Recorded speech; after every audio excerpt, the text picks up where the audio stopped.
two Iberian neighbors, both sunny, both affordable by European standards, both packed with history, food, and a slower pace of life that most Americans are desperately craving right now.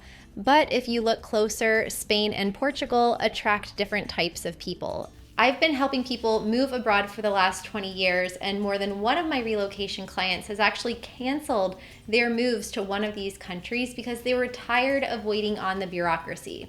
So in this video, let's settle the score, Spain versus Portugal, head to head, category by category, and we'll see which country wins out, but most importantly, which team is yours. The match kicks off with visas because it doesn't matter how much you love a country if you can't legally live there. Spain gives you two strong options: the non-lucrative visa for retirees or anyone living on passive income or savings, and the digital nomad visa built specifically for remote workers employed by non-Spanish companies. One thing to know about Spain's digital nomad visa is that only freelancers and independent contractors can usually qualify for this. The reasons for this are complicated, but if you're a remote W-2 employee, you'll almost never be accepted.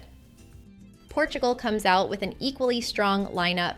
The D7 passive income visa is Portugal's answer to Spain's NLV, ideal for retirees and anyone with steady passive income. The digital nomad visa covers remote workers, and then there's the golden visa, an investment-based residency pathway that Spain has largely phased out for real estate. Portugal still has it, though the qualifying investments have shifted toward funds and other assets. Both countries also have a lot of different visa options that would take too long to cover here, things like student visas, traditional work visas, entrepreneur or startup visas. So if you'd like individual advice on your situation, you can scan the QR code on the screen to get in touch with me and my team and talk about your relocation. On processing time, this is where Portugal has historically struggled. So I've worked with relocation clients in the past that actually canceled their move to Portugal because they were waiting so long for an appointment at the consulate that they got tired of waiting. So they decided to move to France, Ireland, or even South America, where the bureaucracy moved faster. If you're planning at least a year out from your relocation, moving to Portugal is possible.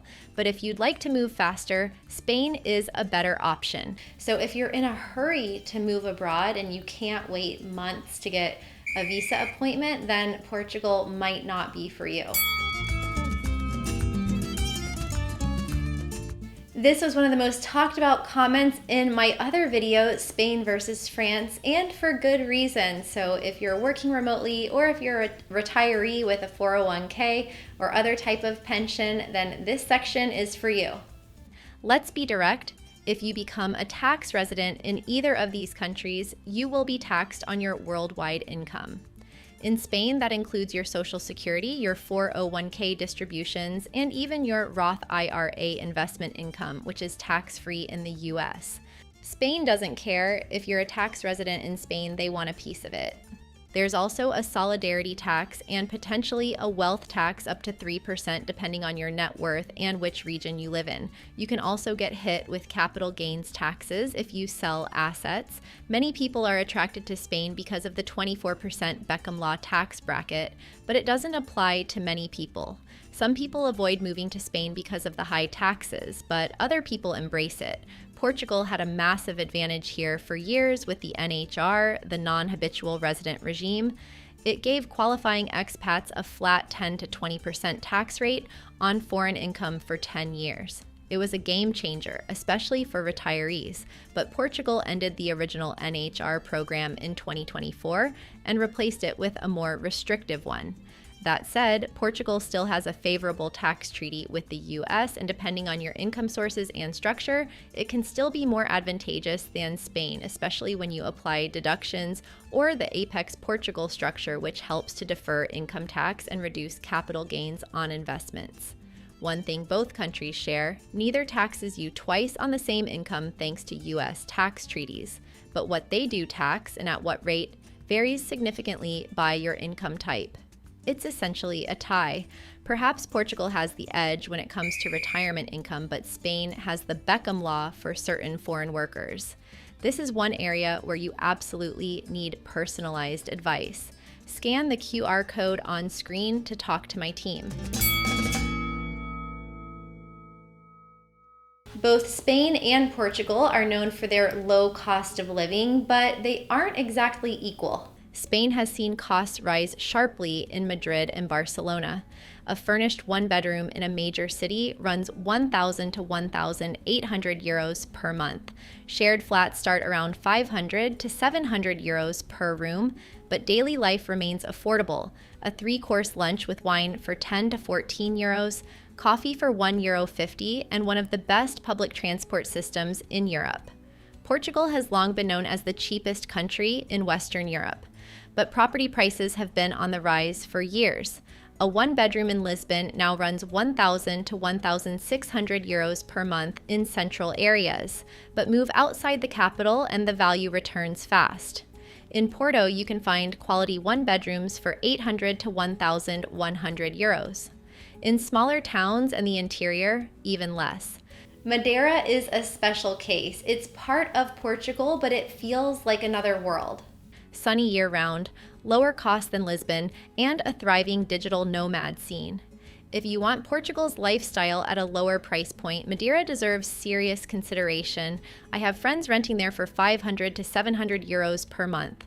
For a digital nomad or retiree, expect to spend in Spain $2,500 to $5,000 per month, depending on city and lifestyle. In Portugal, $2,000 to $4,000 per month with more flexibility outside major cities. Portugal takes the lead on cost, coming in 5.7% lower than Spain overall.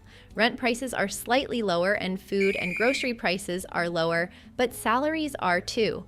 For a lower cost of living in either country, choose smaller towns and villages, and check the video description for my cost of living in Portugal and Spain videos.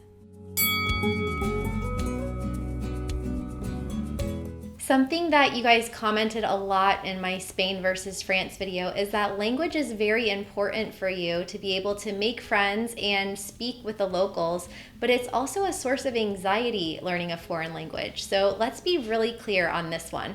Spanish is widely considered one of the most learnable languages for English speakers. It's phonetic, it's consistent, and Spaniards are generally patient with learners. In cities like Valencia, Madrid, and Barcelona, you'll hear English regularly. In smaller towns and government offices, Spanish is non-negotiable, but the learning curve is forgiving. Portuguese surprises people. When it's written, Portuguese looks like Spanish, but spoken sounds nothing like it. Even Spanish speakers struggle with learning it. One commenter on my Spain versus France video said it perfectly about Portuguese. Easy to read, harder to hear. That's accurate. That said, Portuguese people are extraordinarily patient and encouraging with learners, and English is much more widely spoken in Portugal. In fact, Portugal ranks 6th in the world for English proficiency, while Spain doesn't crack the top 10. For English speakers, Portugal actually wins out because there's such a higher percentage of the population that speaks English, but on the other hand, Spanish is a lot easier to learn than Portuguese. So on this one, I'm calling a tie.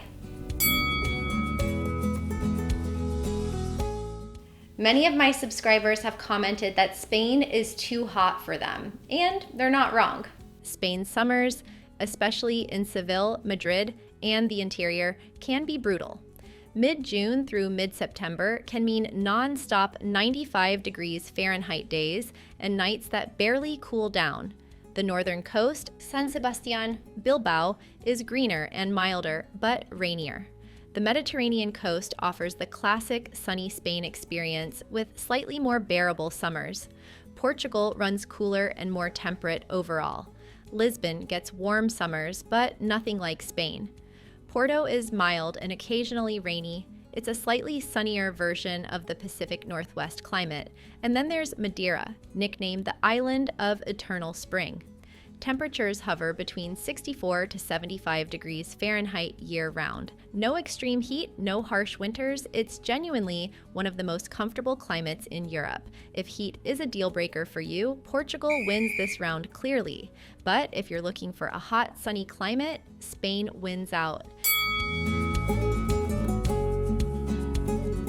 When it comes to making friends, both countries present challenges. Spain is loud and lively, but getting inside the circle is harder than it looks.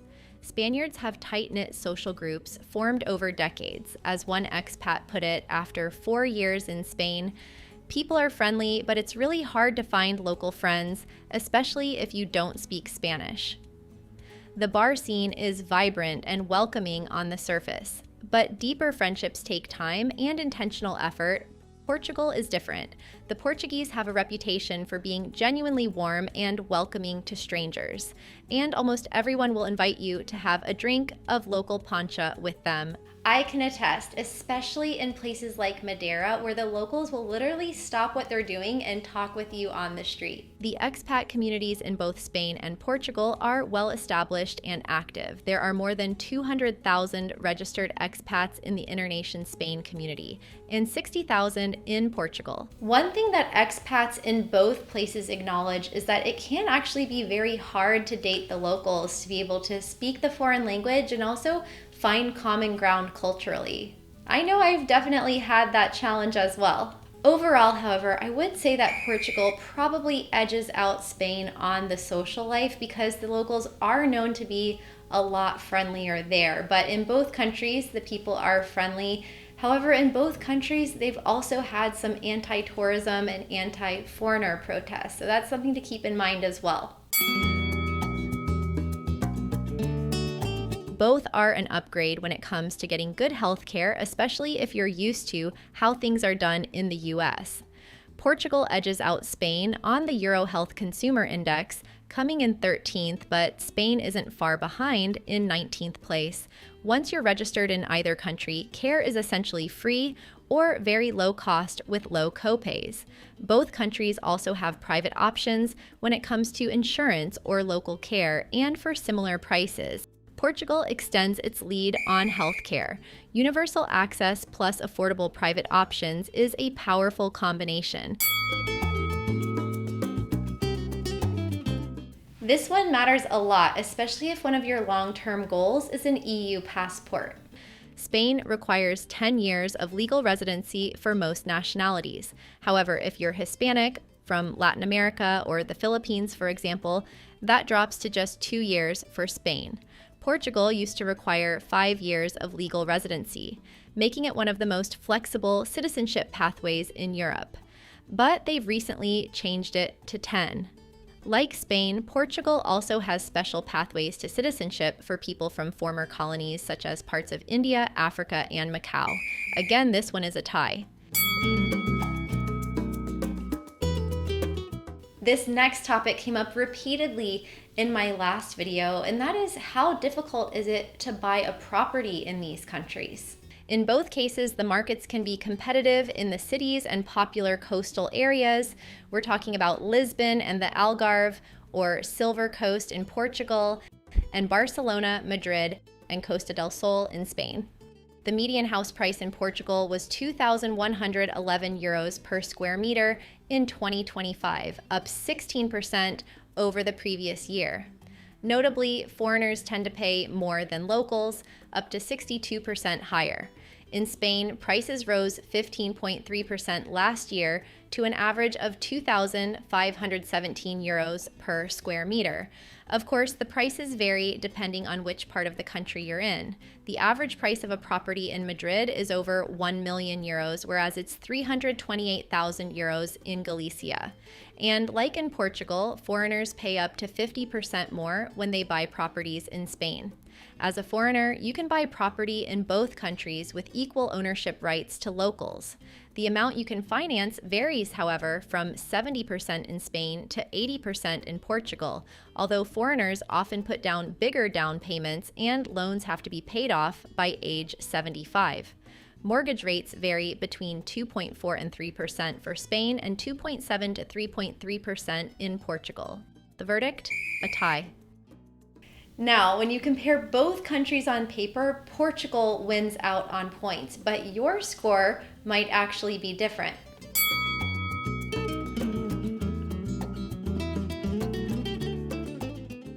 If you're still stuck, or if you like help moving to either of these countries, you can always reach out to me at travelingwithkristin.com/relocation or scan the QR code on the screen and we'll help you figure out which country is better for you and help you get there.